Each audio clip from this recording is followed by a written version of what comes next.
Muy buenas a todos, ¿qué tal estáis? Yo soy Alex y esto es Miradas desde Eurasia. El pasado 17 de febrero, la ciudad de Avdiivka, por la que tanto se luchó, finalmente cayó en manos rusas. En este canal ya hemos hablado bastante de Avdiivka en sucesivos vídeos y directos, por lo que este vídeo dedicado a la batalla de Avdiivka no va a ser un vídeo detallado al milímetro en el que hablemos de la batalla de principio a fin, pero sí que repasaremos las claves de la batalla de Avdiivka, la importancia de esta localidad, las tácticas que han seguido las fuerzas rusas para tomarla y más cosas, y hablaremos también de la ofensiva final que ha llevado a cabo Rusia para acabar de tomar del todo la ciudad. La localidad de Avdiivka es una localidad muy próxima a Donetsk, que tenía en torno a 30.000 habitantes antes de la guerra, y que desde el verano de 2014 se encuentra bajo control ucraniano. ¿Cuál es entonces la importancia de Avdiivka? ¿Por qué Rusia se ha empeñado tanto en tomarla? Avdiivka tiene cierta importancia táctica, en tanto que la toma de Avdiivka abre el camino hacia Pokrovsk, que es el principal nudo logístico de Ucrania en el Donbass, pero más allá de esta importancia táctica, Avdiivka no es clave ni a nivel operacional ni a nivel estratégico. Algunos han hablado de que después de que Avdiivka cayese, el frente se iba a derrumbar poco menos que como un castillo de naipes, y tampoco conviene exagerar. Avdiivka es una victoria táctica muy importante, es una victoria moral y política, sobre todo, como veremos ahora, importantísima para Rusia, pero en principio tampoco supone un punto de inflexión en el desarrollo del conflicto. ¿Por qué es importante Avdiivka entonces? Avdiivka es importante sobre todo a nivel político, porque desde el año 2014 es el principal punto desde el cual se bombardea la ciudad de Donetsk. Aquí, una vez más, hay que recordar que la guerra no empieza en 2022 cuando Rusia interviene en Ucrania, como te cuentan los medios de comunicación, sino que comienza en 2014 cuando el régimen de Kiev manda al ejército a reprimir a la población civil del Donbass. Y desde el verano de 2014, Avdiivka ha sido el principal punto desde el cual se ha bombardeado la ciudad de Donetsk, causando numerosas víctimas civiles y tanto sufrimiento. Es por ello por lo que Avdiivka es importante a nivel político, pues la toma de Avdiivka debería aliviar la situación de la ciudad de Donetsk. A nivel militar, Avdiivka es una ciudad muy difícil de tomar y muy fortificada. Con la firma de los acuerdos de Minsk II en febrero de 2015, el frente se estabilizó y desde ese momento hasta febrero de 2022 la línea de frente ha estado 8 años fortificándose. Toda la línea de frente de Donetsk está fortificada a unos niveles completamente bestiales, pero es que Avdiivka era la zona más fortificada incluso dentro del propio frente de Donetsk, por lo que las dificultades para tomarla eran enormes. Y aquí llegamos a un tema que ha sido objeto de debate, y es que uno de los argumentos utilizados por el bando pro-ucraniano, pro-OTAN, para tratar de presentar la toma de Avdiivka por parte de Rusia como una victoria pírrica o incluso una derrota, es que Rusia ha dedicado un esfuerzo enorme y ha sufrido una cantidad inmensa de bajas para tomar un pueblo de apenas 30.000 habitantes. Pero es que lo que determina el grado de dificultad a la hora de tomar un asentamiento no es lo grande que sea ese asentamiento, sino precisamente lo fortificado y lo defendido que está. Y en todo caso, el tamaño de ese asentamiento puede ayudarte a construir unas mayores y mejores fortificaciones más fácilmente, pero no es un factor diferencial per se. Sin ir más lejos, Gerson tiene casi 300.000 habitantes, y a priori era muy fácil de defender, pues se encontraba al otro lado del Dnieper, y el Dnieper era una frontera natural. Pero Rusia tomó la ciudad sin apenas resistencia en los primeros días de la guerra. ¿Por qué? Porque Gerson no estaba apenas defendida ni fortificada, mientras Avdiivka llevaba fortificándose 8 años. Los rusos intentaron lanzarse sobre Avdiivka casi al comienzo de la llamada Operación Militar Especial. Los primeros ataques fueron ataques frontales que fracasaron y que causaron numerosas bajas a los rusos, por lo que los rusos decidieron cambiar de táctica e ir ampliando poco a poco sus posiciones en los flancos de Avdiivka, tomando los asentamientos de Pisky, Oputne y Boyane en el sur y los asentamientos de Kamianka, Novoselovka, Drugaya y Krasnogorovka en el norte. No obstante, una vez los rusos tomaron todas estas posiciones, el frente quedó más o menos estabilizado y no se produjeron nuevos avances durante bastante tiempo. Hasta que, en octubre de 2023, Rusia decide lanzar una ofensiva ya contra la propia ciudad de Avdiivka. ¿Y cuáles fueron los factores que hicieron que esta vez la ofensiva de Rusia sí que triunfase? Desde las posiciones que Rusia ya tenía consolidadas, Rusia lanzará una ofensiva masiva de blindados y cortará la principal vía de abastecimiento de las fuerzas ucranianas, la vía férrea de Avdiivka. Pero sobre todo habría que destacar las bombas FAB guiadas que lanzaba la aviación rusa.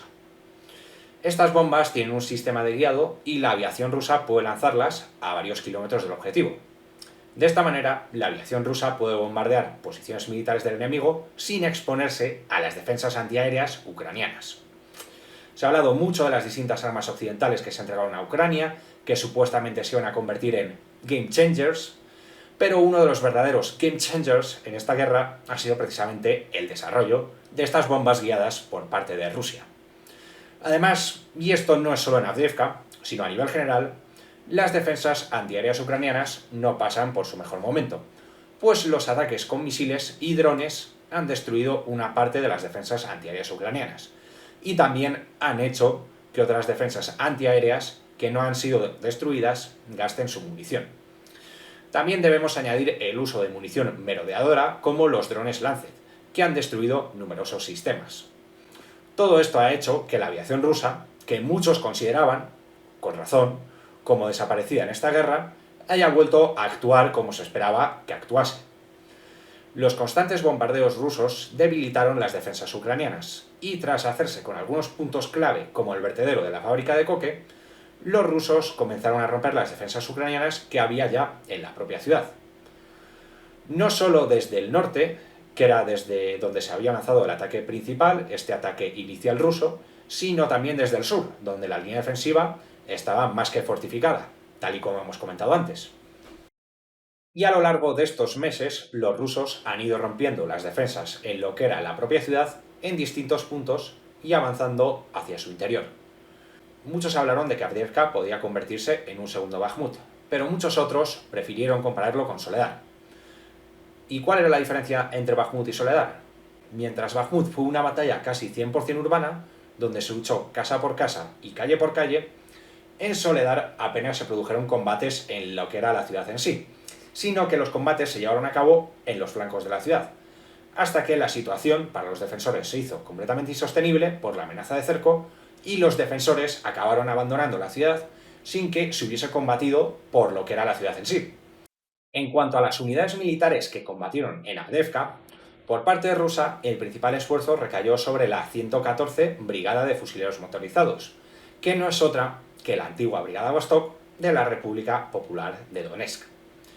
Además de esta unidad, habría que destacar la primera Brigada de Slaviansk, la Brigada Pirnatska, todas ellas antiguas milicias populares, y la 55 Brigada procedente de Tuva. Pero como digo, la parte más difícil se la llevó la 114 Brigada de Fusileros Motorizados, la antigua Brigada Vostok de la República Popular de Donetsk. Por parte ucraniana, el principal esfuerzo de defender la ciudad recayó en la 110 Brigada Mecanizada, aunque Ucrania también mandó a la 47 Brigada, que había participado en la contraofensiva ucraniana de verano, como refuerzo. También, en la etapa final de la batalla, participará la tercera Brigada de Asalto Azov, como veremos ahora. A principios de febrero de 2024 comenzaron a producirse avances bastante destacables. Los avances por el sur, por la zona de Sarskaya Ojota, supusieron una amenaza de cerco para la base de defensa antiaérea, y las tropas ucranianas se acabarán retirando de ahí bajo amenaza de cerco. Pero el golpe final vino dado por el norte. Desde la zona de las Dachas, las fuerzas rusas avanzaron hacia la avenida industrial. Mediante este avance, los rusos conseguían dos objetivos. Primero, cortar la única y última ruta de abastecimiento que le quedaba a las fuerzas ucranianas. Y segundo, cortar la ciudad en dos, dejando a un lado la planta de coque, que era más difícil de tomar y podía convertirse en una fortaleza, y al otro lado la ciudad de Avdiivka en sí. Estos avances rusos coincidieron con la destitución de Zaluzhny y con el nombramiento de Syrsky como jefe del Estado Mayor de las Fuerzas Armadas ucranianas. Muchos especularon con que Syrsky intentaría mantener la ciudad a cualquier precio, como hizo en Bakhmut, pero realmente Avdiivka ya estaba sentenciada. y poco se podía hacer para salvar la situación. La última acción por parte del Estado ucraniano será enviar a la tercera brigada de asalto Azov, que no es otra unidad que el regimiento Azov original destruido en Mariupol y reconstituido en brigada, a la planta de Koke para intentar resistir lo máximo posible hasta que el resto de tropas ucranianas se retiren. Sin embargo, a esta unidad le esperaba una desagradable sorpresa, pues será bombardeada en Selidovo, a 20 kilómetros de Avdiivka, y sufrirá cuantiosas bajas incluso antes de llegar a su destino. Al final, el desbordamiento por los flancos y la amenaza de cerco hizo que Ucrania se retirase de Avdiivka, sin que apenas se produjesen combates por el núcleo urbano de la ciudad. Exactamente igual que en Soledar. Las tropas ucranianas tampoco resistieron en la planta de Koke ante la amenaza de cerco, incluso a pesar de que esta fábrica podía perfectamente haberse convertido en una fortaleza. Una vez más, exactamente igual que en Soledar, donde también había unas minas de sal que en cuanto a su estructura recordaban mucho a Azovstal, pero apenas hubo combates por ellas. Y el 17 de febrero, finalmente, Avdiivka cayó en manos rusas, venciendo el ejército ruso en esta contienda. Desde el lado prooccidental se ha tratado de vender la victoria rusa en Avdiivka como una victoria pírrica e incluso como una derrota, pues según ellos las bajas rusas han sido inmensas mientras los ucranianos apenas han tenido bajas. Aquí hay que decir que obviamente Rusia ha tenido bastantes bajas, sobre todo en esos ataques iniciales de octubre en los que buscó cortar la línea férrea y hacerse con el control del vertedero. Además, por regla general, los atacantes siempre tienen más bajas que los defensores. Pero, aunque esa sea la regla general, tenemos que tener en cuenta otros factores, como por ejemplo la potencia de fuego. La potencia de fuego de Rusia es muchísimo mayor que la de Ucrania, y eso perfectamente puede haber causado más bajas entre los ucranianos que las que han tenido los rusos, incluso a pesar de que los rusos eran los que atacaban. Como siempre, es imposible saber cuáles han sido las cifras reales. Generalmente, el lado occidental suele basar las cifras de bajas que da en inteligencia de fuentes abiertas. Es decir, que en base a vídeos y fotos de material militar y de soldados, estiman el número de bajas que ha podido tener Rusia. Pero ¿qué pasa? Que muchas veces se tiene en cuenta y se contabiliza la misma foto desde distintos ángulos y se hacen trampas para intentar presentar que Rusia tiene más bajas de las que realmente tiene. Las cifras que dan estos analistas o SINT para Avdiivka me las podría incluso creer. Pero es que según estos analistas, en absolutamente todos los escenarios de Ucrania, Rusia tiene más bajas que Ucrania. Incluso, por ejemplo, si nos vamos a la contraofensiva ucraniana de verano, estábamos en la situación inversa, en la que Rusia era la que defendía y Ucrania era la que atacaba. Y aún así, según el lado occidental, según estos analistas, Rusia tuvo más bajas que Ucrania. Si según estas fuentes Rusia hubiese tenido un número tan elevado de bajas en Avdiivka, pero no en otros escenarios, yo me las podría creer. Pero es que según estos analistas, en absolutamente todos los escenarios, Rusia tiene muchísimas más bajas que Ucrania. Pero claro, luego vemos que en Ucrania los cementerios están a rebosar y que Ucrania quiere movilizar incluso hasta a los discapacitados, mientras en Rusia no se ha vuelto a llevar a cabo ninguna otra movilización desde la ronda de movilización parcial que se llevó a cabo en septiembre de 2022. Por lo que creo que algo está fallando en esta lógica. En definitiva, la victoria rusa en Avdiivka supone una gran victoria política al aliviar la situación humanitaria de Donetsk. Parece que por fin los bombardeos se van a reducir. Y una victoria táctica importante al abrir el camino hacia Pokrovsk, aunque más allá del nivel táctico, no vaya a suponer ningún punto de inflexión en esta guerra. Y hasta aquí el vídeo de hoy. Espero que os haya gustado. Si os ha gustado, no os olvidéis de darle a me gusta y a suscribiros, que no cuesta nada. Y nos vemos en el próximo vídeo. Muchas gracias y un saludo a todos.